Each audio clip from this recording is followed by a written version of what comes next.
या बातमीपत्राचे प्रायोजक आहेत pro rich look skin and hair studio. नमस्कार, पोलीस माझा न्यूजच्या बातमीपत्रात आपलं मनापासून स्वागत। पाहूयात काही विशेष घडामोडी।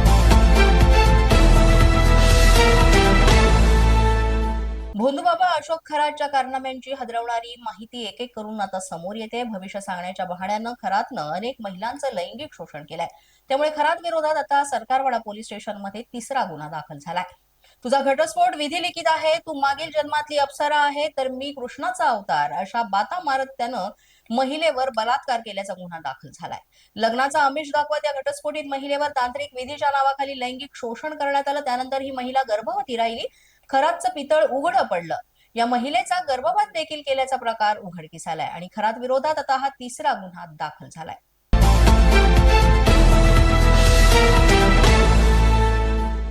विधान परिषदेमध्ये पुन्हा सातारा एसपी संदर्भात विषय काढला जाण्याची शक्यता वर्तवण्यात येते। साताऱ्यामधील एसपी प्रकरणामध्ये यावरून अजून तरी नाट्यमय घडामोडी घडण्याची शक्यता वर्तवली जाते। सभापती राम शिंदे यांनी मुख्यमंत्री फडणवीस यांची भेट घेऊन विधान परिषदेमध्ये सातारा एसपी यांच्यावरून कारवाईवरून सीएम काहीसे नाराज झाले असं कळतंय।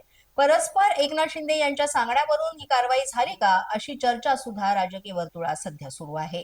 आता या संपूर्ण प्रकरणामध्ये सभापतींच्या उपस्थितीमध्ये मुख्यमंत्र्यांची बैठक झाली। त्यानंतर कदाचित या संदर्भात विषय परत एकदा सभागृहात निघण्याची सुद्धा शक्यता आहे आणि कदाचित सातारा एसपींवर जे पद्धतीने कारवाईचे आदेश दिले होते ते मागे घेण्याची सुद्धा शक्यता वर्तवण्यात येते। मुख्यमंत्री या संपूर्ण प्रकरणावरून प्रचंड नाराज असल्यामुळे या संदर्भात सभापती काय निर्णय देतात याकडेच लक्ष आहे।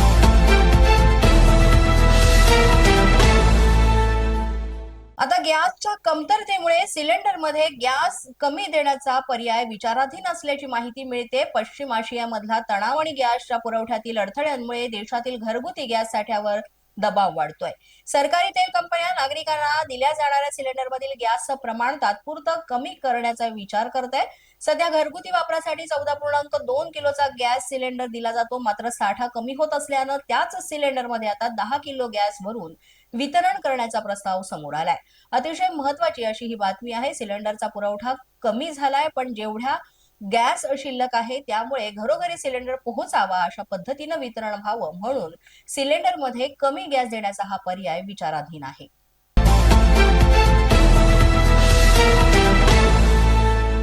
पोलीस माझा न्यूजच्या बातमीपत्रात वेळ झाली एका छोट्याशा विश्रांतीची। पाहत रहा पोलीस माझा न्यूज। या बातमीपत्राचे प्रायोजक आहेत pro rich look skin and hair studio. विश्रांतीनंतर पुन्हा एकदा पोलीस माझा न्यूजच्या बातमीपत्रात आपलं मनापासून स्वागत।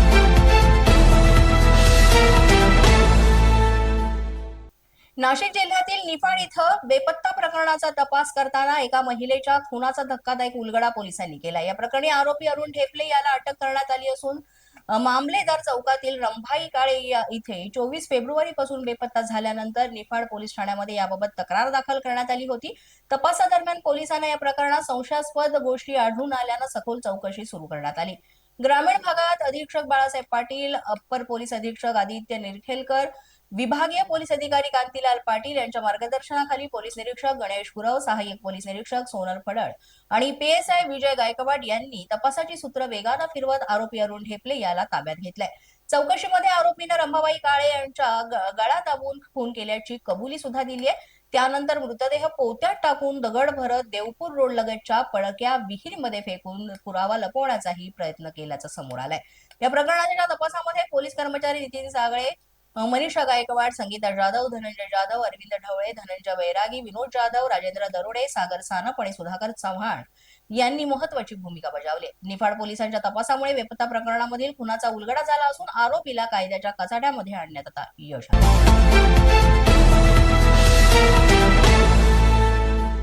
भोंदूबाबा अशोक खरातला पोलिसांनी थर्ड डिग्री दाखवल्यानंतर त्याची पूर्ण मस्ती उतरल्याचं पाहायला मिळालंय। अटक झाल्यानंतरही गुरमीत असणारा अशोक खरात याच्या तोंडी नाशिक जिल्हा कायद्याचा बालेकिल्ला हे उद्गार पाहायला मिळाले। नाशिकमध्ये भोंदू अशोक खरात याच्यावर आज तिसरा गुन्हा दाखल करण्यात आला असून लैंगिक शोषण प्रकरणात तो सध्या पोलिसांच्या ताब्यात आहे। सलग कारवाईमुळे दबाव वाढल्यानंतर अशोक खरातनं नाशिक जिल्हा कायद्याचा बालेकिल्ला अशी कबुली दिली आहे। तसंच ताकद उरली नसल्याचंही सांगत तो भावूक झाल्याचा समोर आला आणि याचा व्हिडिओ सध्या व्हायरल होतोय।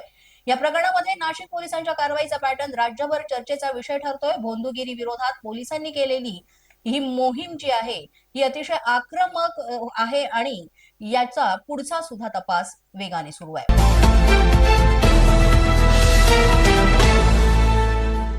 नाशिकचा सुपुत्र हर्षवर्धन सदगीर यानं कुस्ती मैदानात इतिहास रचलाय. पुण्यातील वाघोली इथं झालेल्या 68व्या महाराष्ट्र केसरी स्पर्धेमध्ये हर्षवर्धननं सोलापूरच्या महेंद्र गायकवाडला पराभूत करत मानाची चांदीची गदा पटकावली.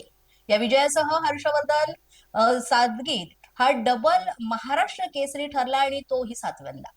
अंतिम सामन्यामध्ये हर्षवर्धन आणि महेंद्र गायकवाड यांच्यामध्ये अटीतटीची लढत झाली आणि पहिल्या डावात दोघेही एक एक गुणांवर बरोबरीत गेले. मात्र उत्तरार्धात हर्षवर्धननं आपला हिसका दाखवत 4-2 अशा फरकानं विजय मिळवलाय. या विजयामुळे नाशिकच्या कुस्ती क्षेत्रात आनंदाचं वातावरण पसरलंय. महाराष्ट्र केसरी या किताबासह हर्षवर्धनला मानाची चांदीची गदा, 5 लाख रुपयांचा धनादेश आणि फॉर्च्युनर कार बक्षीस म्हणून मिळालंय. विशेष म्हणजे महाराष्ट्र केसरी स्पर्धेत फॉर्च्युनर कार जिंकणारा हर्षवर्धन हा पहिलाच पैलवान ठरलाय. उपमुख्यमंत्री सुनेत्रा अजित पवार यांनीही विजेत्या खेळाडूचं अभिनंदन केलंय. पोलीस माझा न्यूजच्या या बातमीपत्रात आज इतकंच. तुम्हाला आमचं बातमीपत्र कसं वाटतंय याबाबत अवश्य अभिप्राय कळवा. यासाठी पोलीस माझा न्यूजचं युट्यूब चॅनल सबस्क्राईब करा. तसंच आमचं फेसबुक, इंस्टाग्राम आणि ट्विटर अकाउंट फॉलो करा. अधिक माहितीसाठी आमच्या www.policemazhanews.com या वेबसाईटला भेट द्या. आमचे अधिकृत प्रतिनिधी व्हायचं असेल तर स्क्रीनवर दिलेल्या क्रमांकांवर आजच संपर्क साधा. आजच्या बातमीपत्रात इतकंच. पुन्हा भेटूया पुढील बातमीपत्रात. तोपर्यंत पाहत रहा पोलीस माझा न्यूज.